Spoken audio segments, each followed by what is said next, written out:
ছোটবেলা মাছের কাঁটা বাঁচতে না পারা ছেলেটা আজ মাছের কাঁটা বাঁচতে শিখে গেছে। ছোটবেলা যে ছেলেটা পুকুর থেকে ভয় পেত, সেই ছেলেটা আজ নদীতে সাঁতার কাটার মতো সাহস রাখে। অতএব আমি বেকার ছেলে আজীবন বেকার থাকবো না, একদিন না একদিন ঠিকই সফল হব।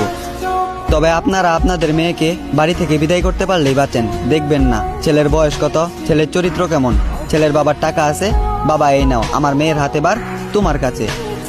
বোকা পরিবার কখনোই বুঝবেন না, টাকা দিয়ে পৃথিবীর সমস্ত কিছু কেনা গেলেও ভালোবাসা কেনা যায় না। টাকা দিয়ে যদি ভালোবাসা কেনা যেত তাহলে লক্ষ টাকা ইনকাম করা একজন প্রবাসীর বউ কখনো পরকিয়া করতো না। খোঁজ নিয়ে দেখেন, দিন আনে দিন খাই, একজন রিক্সাওয়ালার সংসারও অনেক সুন্দরভাবে কেটে যায়।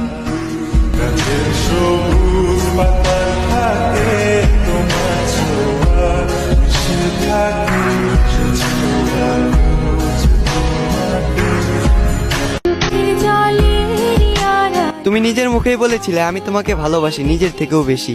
আমি করে নিয়েছিলাম তাই বিশ্বাস। তবে মাঝপথের তোমার পরিবর্তন দেখে আমি হতভম্ব, আমি হতাশ। আজ আমার এটা ভেবে কষ্ট হয়, তোমার দেখানো ভালোবাসা পুরোটাই ছিল তোমার করা অভিনয়। শেষ যেদিন তুমি আমার থেকে শেষবারের মতো বিদায় নিলে, আমি মনের ডাকে চিৎকার করে তোমাকে ডেকেছিলাম, তুমি দাওনি আমার সেই ডাকে সাড়া। মানতে হবে তুমি নিখুঁত একজন অভিনেত্রী, তোমার অভিনয়টা ছিল সেরা। আমার বিকল্পে হয়তো তোমার 1000 জন ছিল, তবে আমার জীবনে কেউ ছিল না শুধুমাত্র তুমি ছাড়া। আজ তুমি অন্যের হাত ধরে পূর্ণতার পথে হাঁটো, আর আমি ব্যর্থতার পথে হাঁটি একা দিশেহারা। আমার বয়সটা খুবই অল্প, আর এই অল্প বয়সে বুকে জমা আছে দুঃখ শত শত। তোমার অভাবে প্রতিনিয়ত আজ আমার চোখে ঝরে অশ্রু, বর্ষার বাঁধ ভাঙা স্রোতের মতো। তোমার করা আঘাতের যন্ত্রণাটা ছিল ঠিক তেমন, দুর্ঘটনায় ছটফট করে মৃত্যুর যন্ত্রণাটা যেমন। ভাগ্যিস পুনর্জন্ম বলতে কিছু হয় না, যদি পুনর্জন্ম বলতে কিছু হতো তাহলে আমি সেজন্মে তোমার পিছু নিতাম। ভালোবাসার অভিনয় করে একদিন ছেড়ে যেতাম, তোমাকে বুঝিয়ে দিতাম বিচ্ছেদের ব্যথাটা আসলে কেমন। আকাশ জুড়ে নানা রঙের ভিড়ে স্বপ্ন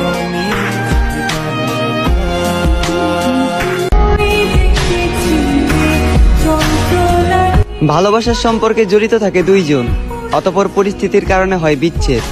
এত বড় পৃথিবীতে ক্ষুদ্র ক্ষুদ্র কিছু ভুলের কারণে দুটি মানুষকে এই সম্পর্কে মানতে হয় হার। অধিকাংশ বিচ্ছেদের কারণ হয়ে থাকে নিজেদের পরিবার। ভালোবাসার সম্পর্কে শুধু ভালোবাসা মিশে থাকে না, এ সম্পর্কে মিশে থাকে অভিনয়, ছলনা করা হয় নিখুঁত। ছেলের পরিবার একটি সুশীল মেয়ে চাইলেও মেয়ের পরিবার চায় শুধু কাগজের নোট। যেসব পরিবার ভাবে টাকা দিয়ে পৃথিবীর সবকিছু করা যায়, টাকা দিয়েই সবকিছু কেনা যায়, আমি সেসব পরিবারকে একটি কথা বলতে চাই, আপনারা রবের উপর বিশ্বাস রাখেন তবে ভরসা রাখেন না। আপনারা কি জানেন না, রব যদি কপালে সুখ না লিখে থাকে, লক্ষ কোটি টাকা দিয়েও সুখ কেনা যায় না। আর তোমাকে একটি কথা বলতে ইচ্ছা করে, তোমার থেকে খুব জানতে ইচ্ছা করে, মানুষ কতদিন বাঁচে বলো? মানুষ তো আর বেশি দিন বাঁচে না। সংক্ষিপ্ত এই জীবন শত দুঃখ কষ্ট হাসি খুশি মিশ্রিত করে আমার হাতটা ধরে কি পার করে দেওয়া যেত না? আমাকে তুলনা করা হোক তোমার বাবার সাথে। তোমার বাবা যেমন নিজেকে বিলিয়ে দিয়ে তোমাদের মুখে হাসি খুশি রাখে, ঠিক তেমন আমিও পারতাম নিজের রক্ত বিক্রি করে হলেও তোমার মুখে হাসি ফুটাতে।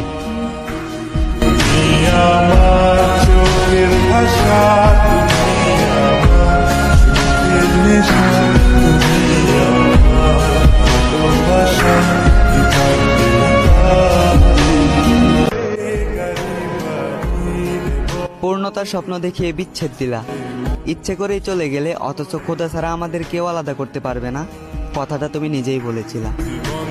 তোমার ব্যবহারে আমি পেয়েছি কষ্ট, রাত জেগে চেহারা করেছি নষ্ট, ঠিক মতো খাইনি, আয়নার সামনে দাঁড়ালে নিজেকেই চিনতে পাইনি। হ্যাঁ, এতটাই ক্ষতি করেছি নিজের শরীরে।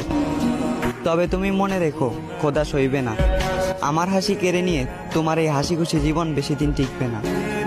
একদিন তুমি বুঝবা, কাঁদবা, একটু ভালোবাসার অভাবে আমাকেই শুধু খুঁজবা। অপেক্ষাটা শুধু সময়ের।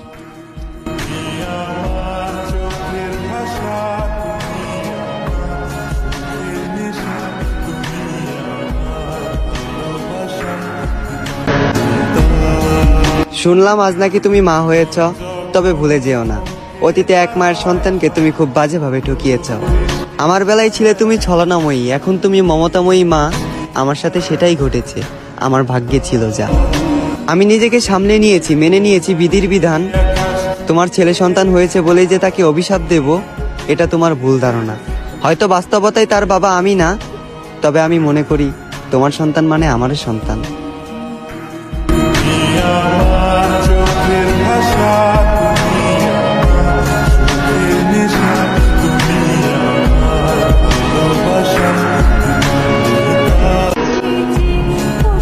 আমি জানি না আর কিভাবে চাইলে তোমায় পেতাম।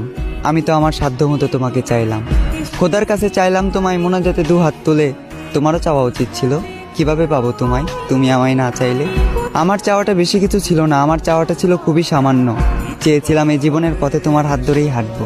তবে দেখো, আজ এই জীবনটাই থেমে আছে তোমার জন্য। এ দু চোখে আগে ছিল প্রেম ভালোবাসা, তবে এখন দুঃখ আর হতাশা। আমার পুরো পৃথিবী উল্টে গিয়েছিল যখন এ দু চোখ তোমার পাশে অন্য কাউকে দেখেছিল। তুমি কথা দিয়ে কথা রাখলে না, ছেড়ে যাবে না বলেও তুমি আমার হয়ে থাকলে না। আমিও কথা দিয়ে কথা রাখিনি, তোমাকে ছাড়া বাঁচবো না বলেছিলাম। তবে আজও আমি মরিনি, বাঁচা মরা রবের হাতে। তাই হয়তো না চাইতেও এখনো বেঁচে আছি এই পৃথিবীতে। এত কিছুর পরেও যে রব আমায় বাঁচিয়ে রাখলো, শুধুমাত্র তিনিই জানেন আমি কিভাবে বেঁচে আছি। আজ আমি সবার চোখের আড়ালে চোখের পানি মুছি, সবাইকে দেখাই সুস্থতা, মুখে মুচকি হাসি।